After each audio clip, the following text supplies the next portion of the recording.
अपने विषय में आपको क्या लगता है? मैं कोई एक इकाई हूँ, अकेला हूँ, अथवा कईयों का एक जोड़ हूँ। कोई एक संग्रह, गुच्छा, संगार कईयों से मिलकर के बना हुआ हूँ। केवल अपने आश्रय से नहीं रह पा रहा हूँ, नहीं रह सकता दूसरे के संबंध के बिना। हमारा अस्तित्व नहीं रहेगा। आदि आदि में से क्या लगता है?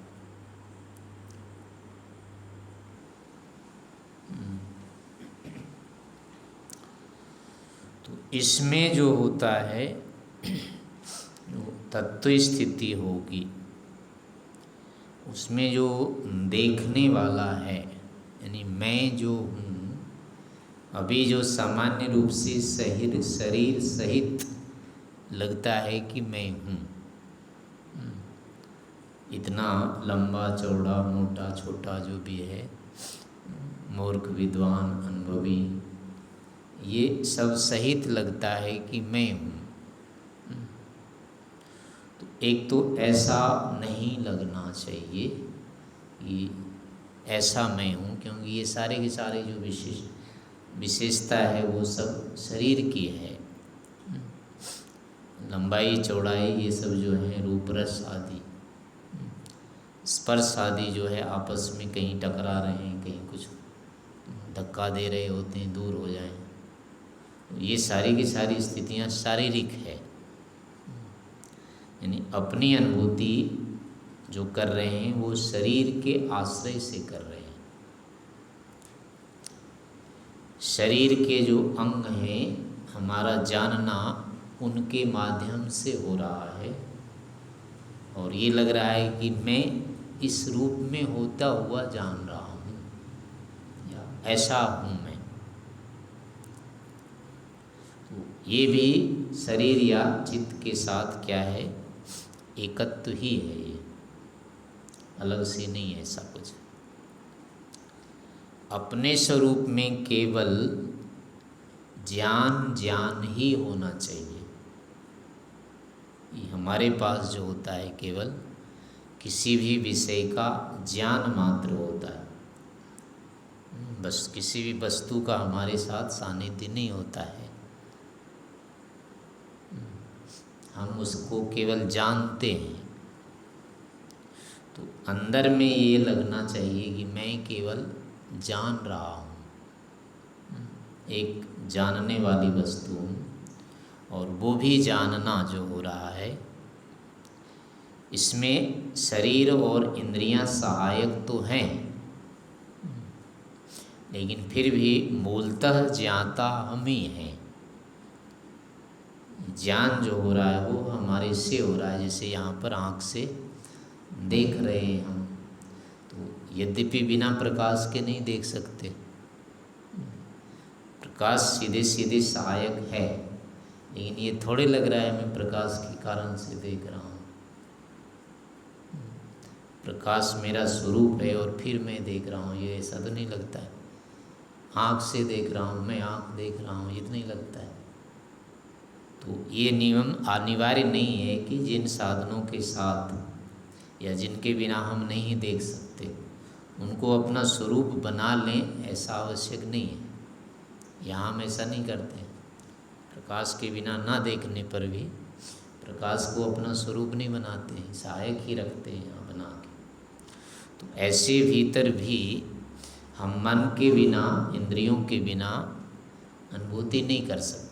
कोई ज्ञान हमको होगा ही नहीं, किसी भी विषय का ज्ञान बिना मन के हमको नहीं होता है वहाँ। पर इसका अर्थ ये नहीं है कि मैं मन को अपना स्वरूप बना लूँ।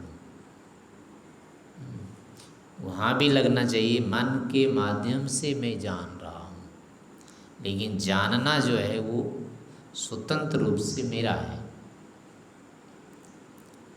ज्ञान जो हो रहा है वो मन के सहायता से, लेकिन मुझ में हो रहा है, मैं जान रहा हूँ।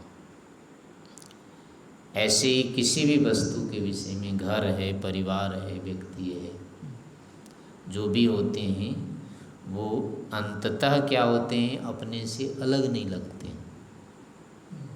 धन संपत्ति आदि बाहर तो दिखती है कि ये अलग अलग है, लेकिन भीतर जब देखते हैं तो उसमें भेद नहीं दिखता है। संपत्ति नष्ट होने लगती है या कोई चीज़ खो जाती है, अलग हो जाती है, तो फिर कमी किस में दिखती है? अपने में दिखने लगती है कमी। मैं छोटा हो रहा हूँ, मैं छोटा हो गया, मेरा एक भाग कट गया, तो वो कमी जो वहाँ दिख रही होती है वो अपने में दिख रही होती है। तो ये कमी अगर हमने उसको अपने से जोड़ा नहीं था, अगर हम उसको अपने से अलग मान रहे थे, अलग देख रहे थे, तो ऐसा कभी नहीं होना चाहिए था। अलग वाली चीज़ अगर हो गई अलग, तो उसमें क्या हो गया? अपने को कैसे लगेगा कि मैं कम हो गया? मैं तो तभी कम होऊंगा जब मेरा कोई भाग मुझसे कम होगा, अलग होगा। तो धन संपत्ति, परिवार आदि जो भी होता है, मित्र साथी, इन जो अपना स्वरूप नहीं है, उनके हटने पर, नहीं रहने पर ये लगता है कि मुझ में कमी आ गई। तो इससे अनुमान होता है कि हम भीतर इनको अपना स्वरूप बनाए हुए होते हैं। इनको भीतर हमने एक माना हुआ है। तो एक माना हुआ है तो इसका मतलब हम जोड़ हैं, संघात हैं, अकेले नहीं हैं हम, फिर कईयों से मिलकर के बने हुए। घर परिवार, धन संपत्ति, मित्र साथी, सहयोगी, जो कुछ भी है, इन सब का अभिप्राय हुआ कि हम एक जोड़ हैं। इन सब से मिल करके हम बने हुए। तभी कोई भाग खिसकता है तो अपनी हिल जाती स्थिति। इनके हटने पर, खिसकने पर, अलग होने पर अपने में अगर अंतर नहीं आता है, तब कह सकते हैं कि हाँ, मैं अपने को इनसे अलग जानता हूँ। और ये केवल घर परिवार या बाह्य वस्तुओं में नहीं, अपने शरीर के साथ भी ऐसे ही होगा। अभी हाथ कट जाता है, पैर कट जाता है तो लगता है मैं कट गया, कम हो गया अब मैं, लेकिन ऐसा नहीं हो। यद्यपि दोनों अनुभूतियां हम करते हैं। केस काटने से पहले ऐसा लगता है ना कि मैं इतना ऐसा हूँ, अभी केस वाला हूँ, और वो कट जाने के बाद उतना भाग कम हो गया, तो कम होने के बाद फिर लगता है कि मैं कम हो गया। बाद में तो नहीं लगता है ना, फिर उतने हो जाते हैं। अभी अगर उंगली काटी जाए, हाथ काटा जाए, तो लगेगा कि नहीं मैं कट जाऊंगा है तो, लेकिन कट जाने के बाद कभी कट जाते हैं किसी के, और जो ठीक हो जाता है घाव, तो फिर उसको थोड़ी लगता है कि मैं आधा हो गया हूँ। उसको तब भी लगता है मैं पूरा ही हूँ। हाँ, हाथ कट गया है, लेकिन मैं कम हो गया ऐसा नहीं दिखता है। छोटे बच्चे को भी लगता है कि मैं पूरा हूँ, उसको नहीं दिखता है कि मैं अभी कम हूँ, आधा हूँ। और बड़ा होने, जवान हो जाता है, तब भी उसको लगता है मैं पूरा हूँ। बूढ़ा हो जाता है तब भी लगता है मैं पूरा हूँ। यानी दिखना कम होता है जिस समय, उस समय तो धक्का लगता है कि क्या हो रहा है, कम हो रहा हूँ। दांत टूटने लग जाता है, कभी दांत में दर्द हुआ और लगा कि अब तो टूटेगा, तब तो लगता है कि अब मैं कम हो जाऊंगा। लेकिन दांत जब टूट ही जाता है, थोड़ी लगता है कि मैं कम हो गया, मैं जितना था उतनी हूँ अभी, फिर भी लगता है। फिर पहुँच जाते हैं वहीं पे।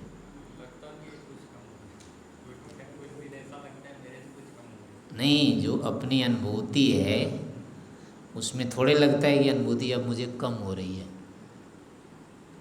ऐसा नहीं लगता है ना। अपने होनेपन में अनुभूति कोई कम हो जाती है ऐसा नहीं लगता है। मेरे से कुछ चला गया ये नहीं लगता। वो लगता है लेकिन फिर भी मैं कम हो गया इतना, ऐसा नहीं लगता है। उस समय तो लगता है, नहीं, उस समय नहीं, बाद में ठीक हो जाता है ना। बाद में कुछ दिन लेकिन वो चीज़ नहीं ठीक होती है। जितने हाँ, जैसे किसी का हाथ कट गया तो उसको नहीं लगता है कि मैं अब कटा हुआ हूँ, भीतर भी नहीं, भीतर भी लगता है कि उसको कटा हुआ, ऐसा थोड़े लगता है। कुछ दिन वो तो तो लगता होगा कम हो गया। नहीं, जब तक घाव था या जो भी था काम नहीं हो रहा था उस समय, अब कटने से पहले तो लगता है अगर काटना हो तो, तब नहीं लगता है कि कट जाए, तो लगता है कि कम हो जाऊंगा। लेकिन मान लो हो ही जाता है ऐसा, हो जाने के बाद फिर नहीं कहता है हाँ मैं ठीक हो गया। बुखार आने वाला होता है, कोई रोग होने वाला होता है तो उसमें डर लगता है, पता नहीं क्या होगा। और बुखार आ जाने के बाद, जब अभी बढ़ने वाला बुखार है तो भी डर लगता रहता है कि पता नहीं क्या होगा क्या होगा। लेकिन बुखार आ ही गया होता है तो फिर कहते हैं नहीं अभी नहीं बढ़ रहा है, अभी ठीक है। कैसे हो? अभी तो ठीक है। तो ठीक का मतलब क्या? यानी मैं जितना हूँ उतना तो हूँ, सुरक्षित हूँ। पीड़ा हो रही थी, जो भी हो रहा था वो एक अलग स्थिति थी, लेकिन बुखार अब बढ़ना बंद हो गया है। अभी है बुखार लेकिन बढ़ नहीं रहा है, तो लगता है कि हाँ कुछ ठीक है अब, यानी ठीक हो गया। या उतरने लगा तब भी हो जाता है कि अब तो ठीक हो गया। अभी हुआ नहीं है ठीक, लेकिन लगने लगता है कि ठीक हो गया। तो वो ठीक होने में क्या, यानी मैं जितना हूँ उतना सुरक्षित हूँ, मेरे में कोई कमी नहीं आई है। ऐसे भी हाथ पैर कट जाते हैं या जो भी होता है, लेकिन दवा आदि करने के बाद फिर कहते हैं कैसे हो? बोले ठीक हूँ। ये ठीक हूँ सामने तो दिख रहा है कि ऐसा हो जाएगा, ऐसा बिखरे पड़े हैं, लेकिन वो कहता है मैं ठीक हूँ। वो किसके लिए कह रहा है? वो हाथ के लिए नहीं कह रहा है ठीक, हाथ तो खराब है, अभी पट्टी बंधी हुई है, वो कहाँ ठीक है। लेकिन उसकी जो अनुभूति आत्मा जो है, यानी जो कहने वाला है ना, वो ठीक है। जिसमें पहले उसने लगा लिया था कि मैं खराब हो गया, तो वो जो आरोप कर लिया था उस आरोप को हटा दिया। अभी हटने के बाद वस्तुतः सुरक्षित पहले भी था वो, लेकिन वो सुरक्षा उसको नहीं दिख रही थी स्थिति, अब वो दिख रही उसके बिना भी। तो उसके बिना ऐसे ही पूरे शरीर के विषय में लगना, यानी कभी प्रायः हमको लगता भी है, लेकिन कब लग रहा है कैसे लग रहा है इसको पर ध्यान नहीं देते। कोई चीज़ खाते हैं बहुत अच्छा लगता है, मीठा लगता है, आम खाते हैं जो भी खाते हैं, तो खाते समय चूसते समय उसमें लगता है ना कि हाँ मैं इतना हो गया, भर गया। एक आम से चलो नहीं भरता है, 3 मिल जाए, तो मिल जाने के बाद लगता है ना भर गया, मीठा हो गया पूरा। तो अब वहाँ पर ये लगना चाहिए कि जो मिठास है ये मेरे में है, यानी इससे मुझे तृप्ति हो रही है। लेकिन फिर भी ये जो जिससे मेरी तृप्ति हो रही है वो तृप्त नहीं हो रहा है। आम से तृप्ति हो रही है ना, लेकिन आम थोड़े तृप्त हो रहा है। मिठास से तृप्ति हो रही है, पर मिठास थोड़े तृप्त हो रहा है वहाँ। मिठास तो है वहाँ पर, लेकिन वो नहीं तृप्त हो रहा है, लेकिन मैं उससे तृप्त हो रहा हूँ। तो हैं तो दोनों वहीं पर, लेकिन दोनों में होते हुए भी भेद है।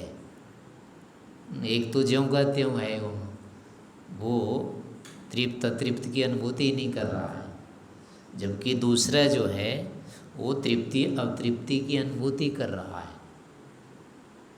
यानी हमको लगता है कि मैं भर गया, लेकिन जिससे भर गया वो भी वहीं लगता है, इससे मैं भर गया। तो उस समय हम मान लेते हैं कि ये मेरा स्वरूप हो गया। ये भी रहते हैं कि वो तृप्त। हाँ हाँ, तो लेकिन वहाँ पर ये ज्ञान यदि उठा ले कि तृप्त तो मैं हो रहा हूँ और इससे हो रहा हूँ, यानी अपने से नहीं हो रहा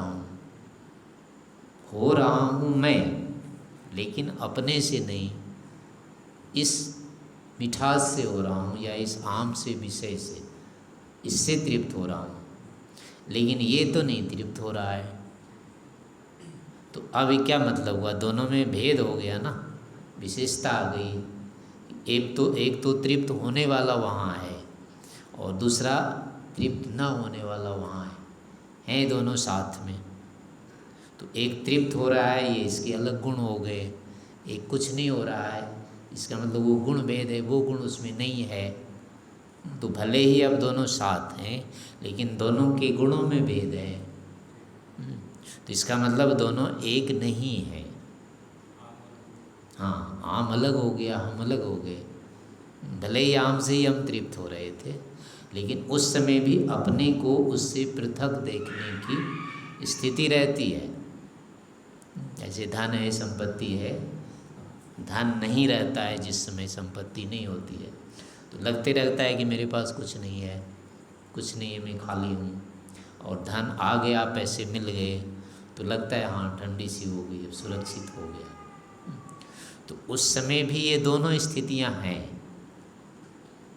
वहाँ मुझे तो लग रहा है कि मैं भर गया, लेकिन जिससे भरा, धन से, पैसे से भरा, वो पैसा तो वहाँ पर है, पर पैसे को थोड़े लग रहा है कि मैं भर गया। वो मेरे से ये ऐसा अनुभव तो नहीं कर रहा है कि इसको पा करके मैं भर गया। वहाँ तो अपने को लगता है नहीं कि ये ऐसा अनुभव नहीं कर रहा है मेरे पास, मेरे साथ है, लेकिन मैं इसकी अपेक्षा कर रहा हूँ और ये मेरी अपेक्षा नहीं कर रहा है। इसका मतलब दोनों अलग अलग हैं, वहाँ पर भी एक नहीं है। भले ही मेरी संपत्ति है, मुझे ये भर रहा है, लेकिन ये स्वयं तो नहीं भर रहा है। ये तो अपने आप यानी क्या कहेंगे, उदासीन होकर के खड़ा है। तो एक जो है लालायित है, दूसरा उदासीन है, तो दोनों एक कैसे हो सकते? तो इससे वहाँ पर भी मतलब इस अनुभूति को उठा करके अपने साथ उसको भेद कर सकते हैं, उसकी पृथकता को देख सकते हैं। यानी जिससे तृप्त हो रहे हैं, जिससे पूरे हो रहे हैं, जिससे भर रहे हैं, उस जिस समय वो भर रहा है हमको, उस काल में भी अपनी पृथकता हमसे वो रख रहा है। यानी वो मेरा स्वरूप तब भी नहीं बन रहा है। तो ऐसे में फिर ये होगा कि वस्तुतः मैं तो मान रहा हूँ इसको, ये हो नहीं रहा है मेरा स्वरूप, मुझ में मिल नहीं रहा है, ये तो केवल मैं मान रहा हूँ कि ये मेरे में मिल रहा है। तो वहाँ पर उस मानना को छोड़ देना है। अगर ये विवेचन इतना हो जाए, वहाँ ये लग जाए कि ये मुझे ठीक है, इससे मैं तृप्त हो रहा हूँ। जैसे किसी मित्र साथी है या जिसके सहयोग से घर परिवार में रह रहे होते, तो उसमें लगता है कि हम दोनों एक हैं, आपस में घर के लोग। तो एक होते हुए भी ये लगता है कि वस्तुतः एक दूसरे के सहयोग से है। अगर उसका मन हमसे कट गया तो वो तो अलग है ही। तो इसका मतलब है कि अभी भी अवसर तो है वहाँ पर अलग अलग के, दोनों अलग अलग हैं, लेकिन एकत्व जो है वो मानसिक है वहाँ। दूसरा जब तक चाहता रहेगा कि वो मेरी सहायता करता रहेगा, तब तक दोनों एक रहेंगे बने हुए। जिस दिन वो चाहेगा कि नहीं, तो उस दिन फिर उसको नहीं कह सकते कि दोनों एक हैं। और वो ऐसा कभी भी कह सकता है। तो जिस काल में एक बने हुए, उस काल में भी पृथकता तो है ही वहाँ। वहाँ भी नहीं कह सकते वस्तुतः, क्योंकि एक में भेद नहीं हो सकता। यद्यपि दो जो चेतन होते हैं वो दोनों चेतन अपने अपने प्रयोजन से मिले रहते हैं। दूसरे का, दोनों का प्रयोजन होता है एक दूसरे से सिद्ध हो रहा है, तो ऐसे में वो उसको चाहते रहते हैं, वो उसको चाहते रहते हैं। तो दोनों एक दूसरे को चाहते रहने के कारण से वहाँ दोनों जुड़े हुए हैं। तो लेकिन उस कारण से एकत्व तो नहीं होता है। वहाँ केवल एकत्व होता है कि जो इच्छा करते हैं उस इच्छा की पूर्ति उसके साथ हो रही है, उसमें बाधा नहीं आ रही है। तो जिस विषय के प्रति हमारी इच्छा हो जाती है ये मुझे मिले, और उसमें बाधा अगर बीच में नहीं दिखाई दे तो वो फिर मेरा स्वरूप हो जाता है। उसको मान लेते हैं कि ये मेरे से अलग नहीं है। चेतन में ये भी चाहते रहते हैं, ये भी चाहते ये हैं। दोनों चाहते रहते हैं अलग से। तो चाहना अलग अलग होने से भेद नहीं, हाँ, चाहना अलग होने से भेद है वो, लेकिन जो इच्छा कर रहे हैं, चाह रहे हैं कि ये मेरे साथ रहे, और ये जो हो रहा है इच्छा की जो पूर्ति हो रही है, उस पूर्ति के कारण दोनों में एकत्व लगता है।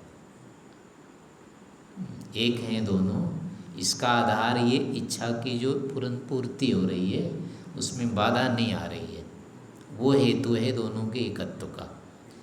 लेकिन दोनों जो चाह रहे हैं, वो उसको चाह रहा है, वो उसको चाह रहा है, इसमें तो दोनों अलग अलग हैं।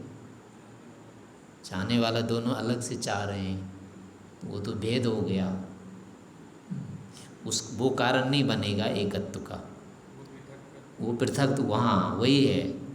ये उसमें जब ये कहेंगे ना कि जब तक इसकी इच्छा है तब तक रहेगा, जिस दिन होगी वो चला जाएगा, ऐसा वहाँ है। तो ये वाली जो संभावना वहाँ है वो यही उन दोनों का भेदक है, पार्थक्य का कारण है वो। यानी दूसरे की इच्छा पर हमारा नियंत्रण नहीं है। अगर वो चाहेगा तो अलग हो जाएगा, जाना चाहेगा तो रोक नहीं सकेंगे। तो अब उसकी इच्छा हमारे नियंत्रण में नहीं हुई ना, जबकि अपनी इच्छा अपने नियंत्रण में होनी चाहिए। हमारा यदि है तो हमारी इच्छा जैसे हमारे अधीन होती है, चाहेंगे तो करेंगे, नहीं चाहेंगे तो नहीं करेंगे। लेकिन वहाँ ऐसा नहीं घटित हो रहा है, उसमें ये लग रहा है कि ये नहीं चाहेगा तो नहीं रहेगा। तो इसका मतलब है कि एक नहीं है दोनों। तो दोनों के साथ रहते रहते भी वहाँ ऐसे हेतु होते हैं जिससे कि दोनों में पृथकता का ज्ञान होता है, ये दोनों एक नहीं है। ऐसे शरीर के साथ भी होगा। हम चाहते हैं कि शरीर में कोई बाधा नहीं हो, दुख नहीं हो, कष्ट नहीं हो, लेकिन इसमें पीड़ा होने लगती है, वो हमारी इच्छा के विरुद्ध होती है। तो उस समय अब ये लगेगा ना कि मैं तो चाह रहा हूँ कि ये ठीक हो, लेकिन ये ठीक नहीं हो रहा है, इसका मतलब दोनों एक नहीं है। क्योंकि अगर हम ही होते तो चाहते ही जैसे हो, अपनी इच्छा में भेद नहीं होता है, जैसे चाहते हैं वो होती है। या अपने आप में हम भेद नहीं कर सकते, लेकिन यहाँ तो भेद हो रहा है शरीर के साथ, जैसे चाह रहे हैं वैसा नहीं लग रहा है ये। तो ये हेतु है कि हम दोनों एक नहीं है, हम दोनों में भेद है, अन्यथा इच्छा विरुद्ध नहीं होनी चाहिए थी। तो शरीर में भी एकत्व का कारण का होता है फिर, यानी इसके एकत्व का कारण होता है जब इच्छा के अनुसार ये हमारा काम करता है। पैर बढ़ाना चाहते हैं आगे तो चल देता है, वो रुकता नहीं है। तो इसलिए लगता है कि अब इच्छा पूरी हो रही है वहाँ, अब हम उसको मान लेते हैं ये मेरा है स्वरूप। हाथ है, अब जैसे इसको चलाना चाहते हैं, जो करना चाहते हैं इधर उधर, ये हमारी इच्छा के विरुद्ध नहीं होता है कुछ, ये इच्छा के अनुसार चलता है, इसमें कोई बीच में बाधा नहीं आ रही है। तो इस निर्बाधता के कारण क्या होता है, हम मान लेते हैं कि ये मेरा स्वरूप है। तो शरीर के साथ जितनी जो अनुकूलताएं होती हैं, हमारी इच्छा में विघात जो नहीं होना होता है, वो हमारे साथ शरीर के एकत्व का कारण है। उस कारण से शरीर हमको अपना स्वरूप लगता है, एक लगता है। लेकिन इसकी पृथकता के लक्षण रहते हैं, क्योंकि जैसा हम चाहते हैं वैसा फिर ये नहीं होता है। तो अब इसमें क्या होता है कि हम इसको चाहते हैं पीड़ा नहीं हो, लेकिन चाहने के बाद भी वो पीड़ा नहीं जाती है। तो अब क्या होती है कि हमारी विवशता हो जाती है वहाँ पर, चाहते हुए भी नहीं हो रहा है। तो क्या होते हैं कि अब हम विवश होकर के दब जाते हैं। दबने के कारण फिर क्या होता है, हम मान लेते हैं कि हम ऐसे ही हैं। जैसे कोई बलवान शत्रु होता है, विरोधी होता है, वो पकड़ लेता है, वो कहता है बैठ, तो बैठना पड़ता है, खड़ा कहता है उठ, तो उठना पड़ता है। अब हम उसके विरुद्ध नहीं कर पाते वहाँ, यानी जैसे वो चाहता है वैसे ही चला रहा है। तो उस समय फिर क्या होता है कि हम अलग नहीं हैं। तो वही स्थिति यहाँ शरीर में भी होती है, पीड़ा आदि विशेष होती है, उसको हम रोक नहीं सकते। रोकने के बाद रोकना चाहते तो हैं, लेकिन वहाँ अब हमारी इच्छा नहीं चलती है, प्रतिकूल इच्छा नहीं चल रही है। जैसे अनुकूलता में हम इच्छा को नहीं रोक पाते हैं, वो इच्छा के अनुकूल हो गया। तो यहाँ प्रतिकूलता में भी अब हम इच्छा ही वैसी कर लेते हैं, विरुद्ध इच्छा नहीं कर पाते। यानी अब प्रतिकूलता जो हो गई वो हो गई, अब हटेगी नहीं मेरे से। तो इस अवस्था में फिर क्या होता है, हम इसको अपना स्वरूप बना लेते हैं और फिर लगता है कि मैं ही अब दुखी हो रहा हूँ। हो रहा है शरीर, लेकिन नहीं बन पाता है। वो बुद्धि जब तक काम करेगी तभी तक, हाँ, लेकिन इतनी मात्रा में जितने में कि सही है अभी, तब लगेगा ये हेतु बनेगा मेरे से अलग है। वर्तमान में हो रहे तब तो लगता है, हाँ तब लगेगा, तब अभी सहन के अंदर है। हाँ तो इसमें करेगा ना, मैं तो अभी ठीक हूँ और ये ठीक नहीं है। हाँ इतना गड़बड़ है, इसका मतलब हम दोनों एक नहीं है, ये हो जाएगा। हाँ तो उसमें ये लगेगा कि इतना भेद है, ये हेतु है। लेकिन फिर क्या होता है ना कि उसको हम वो भी नहीं चाहते कि इतना हो भेद, और उसको हटा भी नहीं सकते। तो ना हटाने के कारण से फिर लगता है ये तो मेरे से अलग है ही नहीं, क्योंकि हट नहीं रहा है। जो चीज़ मेरे से नहीं हट रही है उसका मतलब वो मेरी है। तो हाँ, तो वो विवशता के कारण फिर मान लेते हैं इसको। शरीर के साथ ऐसे ही होता है, इसको अलग करना चाहते हैं और ये अलग होता नहीं है। तो नहीं होता है तो फिर मान लेते हैं कि नहीं ये मेरे से अलग नहीं है। तो ये भ्रांत बुद्धि वहाँ हो जाती है। तो अब इसमें यही लक्षण हुआ कि इसमें कभी कभी तो भेद बुद्धि होती है, यानी मेरे से अलग होता है। तो वो इसका फिर हेतु बन जाएगा कि ये मेरा स्वरूप नहीं है। क्योंकि कई बार हम चाहते हैं ऐसा नहीं होवे, लेकिन फिर भी हो रहा होता है। पेट दर्द नहीं चाहते हैं कि हो रहा होवे, फिर भी होने लगता है। या कभी मान लो कि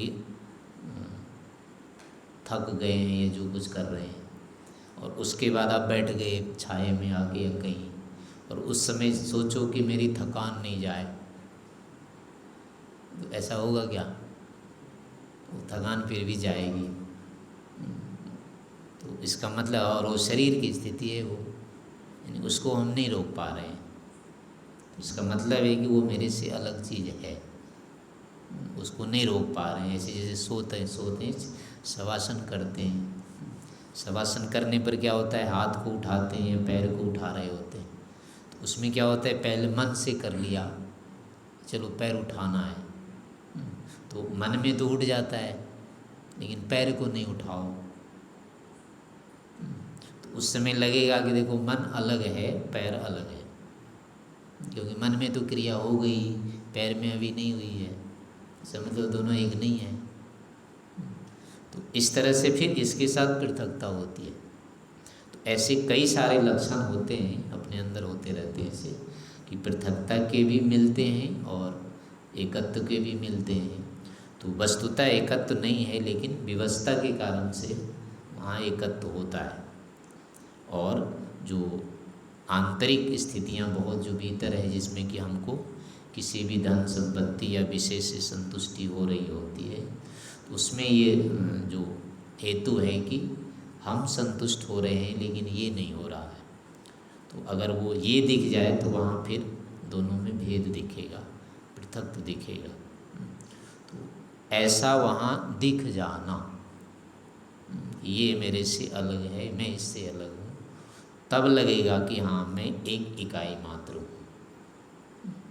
ऐसे उसमें अपनी इच्छा है, प्रयत्न है, ज्ञान है, इसमें फिर भेद नहीं आएगा, उसको अलग नहीं कर सकते, बाकी चीज़ों को अलग देख सकते हैं। तो इससे होता है कि इच्छा प्रयत्न आदि तो मैं हूँ, ये मेरा स्वरूप है। इससे अतिरिक्त जो कुछ भी लग रहा है वो अपना स्वरूप नहीं है।